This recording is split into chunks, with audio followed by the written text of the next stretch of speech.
What do you think was the reason for the timing of this program? So actually, I think so. So now, as I explained in my speech as well, now the country is moving forwards with the recovery economy to the more resilient, sustainable economy. In addition to that, the World Bank reclassified Sri Lanka as an middle income country, upper middle income country. So with these two things, it's create a nice environment for the business opportunities in the country. The most of the time with the geopolitical situation now all around the world, maybe bring some investment for the country with the foreign. There may be a chance with that scenario. So with that is the background of the country now. In addition to that, now as our Director General Dr. Surya said, now with their past experience, now NiBM is coming to their climax with the experience of the innovation initiatives and the trainings and everything. So because of that, combining these two conditions, so that is the time to bring all the innovative ideas, all the innovative business model to the common platform. So because of that, so actually I have some experience actually my field is not the business management, but I have some experience with the statistical analysis in the social enterprises of the all around the world, more than 14 countries. So this is also the very nice business model, right? So most of the time in the developing countries, they bring the different economic growth and different economic impact to the country, that the social enterprises. So like that. So this is the time to Sri Lanka to experiment that type of the different innovative business model. And this is time to bring all of them in the common platform and assist them and support them and make a platform to all of them to show their ideas, to bring their ideas together. I think because of all of these reasons, this is the time to start that type of award for the country that create that type of platform to the Sri Lanka, and this is the institute to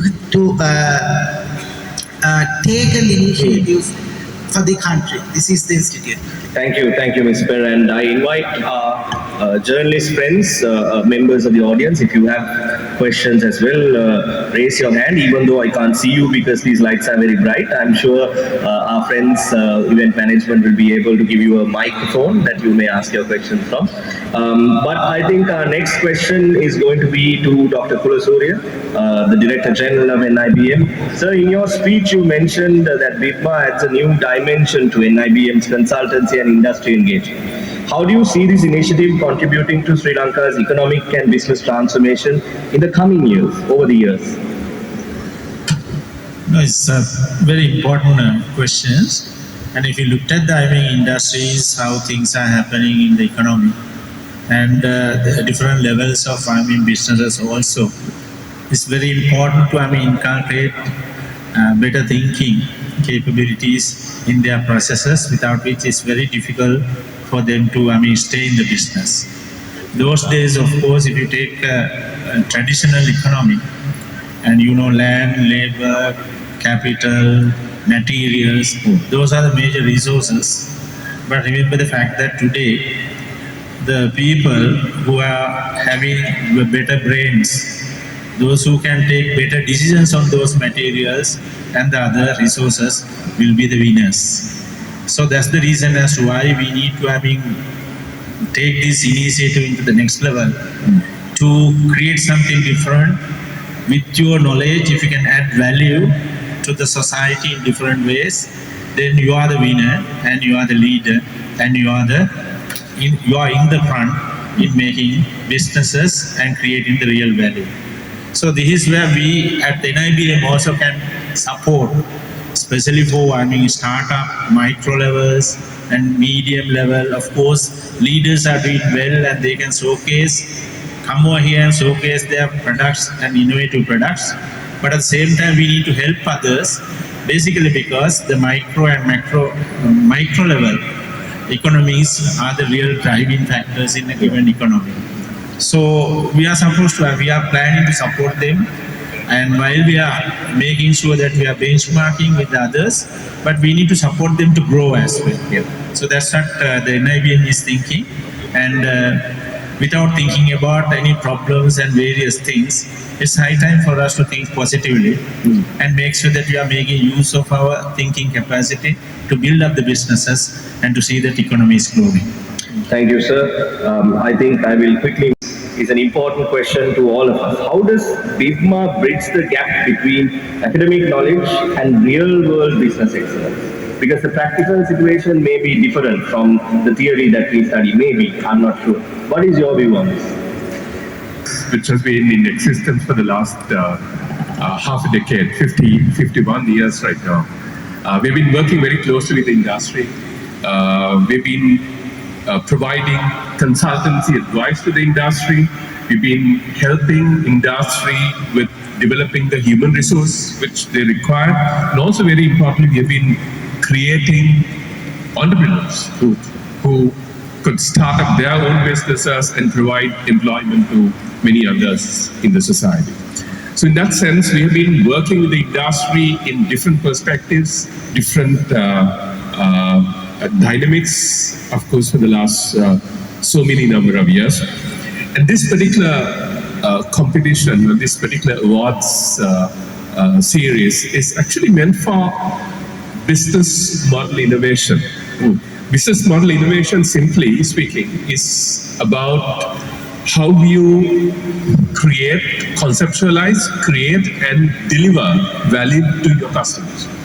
So there are different businesses in this country who do this in different ways, and we want to recognize them, and also we want to further stimulate them, think in different perspectives, in different ways, in novel ways of how to conceptualize, create, and deliver value to their customers. Yeah.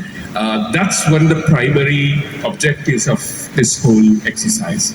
That way, we hope, we could further work hand in hand with the industry, support them, stimulate them in kind of expanding what they're doing right now, and altogether, Dr. Kulasurya as well as Dr. Chintaka Perera mentioned, we are expecting a better Sri Lanka, a better future.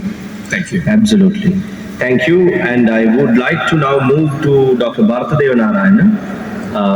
I think there is a mic. Yeah.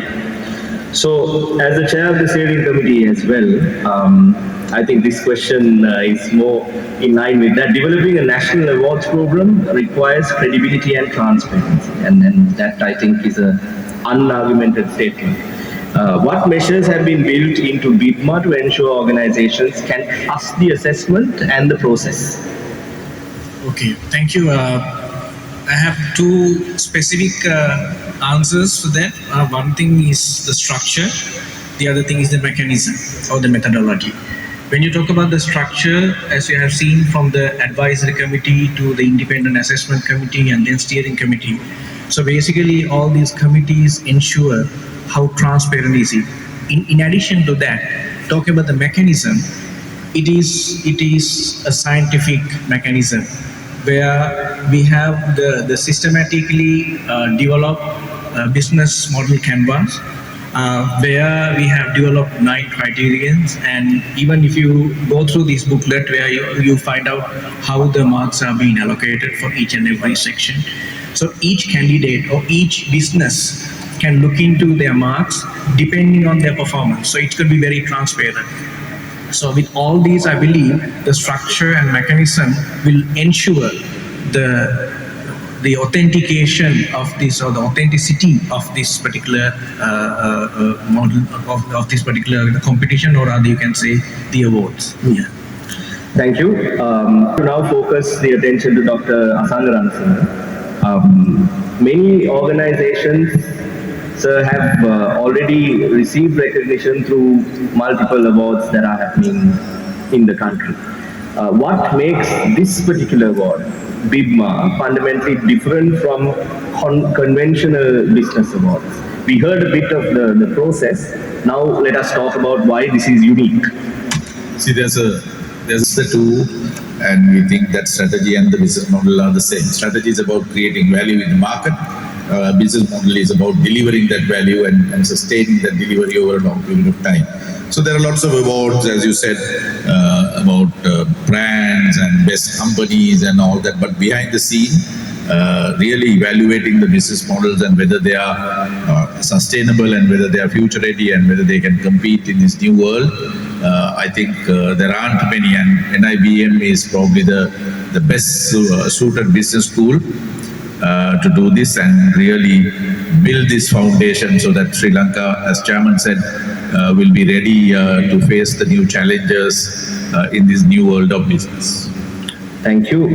And finally, a question to Dr. Pereira, Dr. Anil Pereira. Now, we have a unique situation here from the perspective of the central bank as well. From the central bank's perspective, how important is business model innovation in strengthening Sri Lanka's economic resilience and long-term competitiveness? Thank you very much for the question. And I can give a very long answer that runs to hours. But I'll put it very directly and short. I think any economy, the key or the fundamental objectives is to have like growth and stability.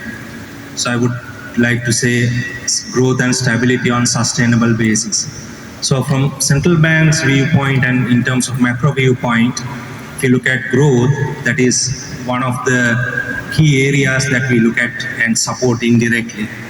And we have seen many theories, many concepts, and also even practical examples, empirical evidence with regard to the relationship between growth and innovation, because innovation will drive productivity, innovation will drive competitiveness, innovation will drive new ideas, new investment, and also it will basically propel or encourage the role of the private sector, which is a very important engine of growth. So I think promoting innovation is really important if we are to achieve sustainable growth and development and also enhance per capita levels of the economy. If you take evidence, as I said, from any country that has reported early industrialization, newly industrialized countries and countries came on later, all these are basically driven by innovation-led activities. And the other aspect, the stability, which is very important for the central bank in its mandate, we are looking at basically the stability in the prices, stability in the external sector, stability in the financial system, payment system, all these are related to macro stability. So when we promote innovation, actually that will indirectly support all these stability aspects. For example, if you enhance productivity, that will enhance supply side, and as a result, the price pressures will be addressed. If you basically promote competitiveness, especially the export competitiveness, that will support the external sector, which will bring more foreign inflows to the country, keeping the external sector stable. Likewise, any other sector, financial sector or the macro aspect, we can link it with the innovation and also the new ideas. So overall, I think we cannot exclude any part of the macroeconomy that we can't see any relationship with innovation. So I think it's really important for a country to record sustainable growth and stability to have innovation or innovative ideas. Thank you, Doctor. Going forward, please do make sure that you get yourself papers that have been shared, this booklet that has been shared at the start. If you haven't, contains all of the relevant information, timelines, and the information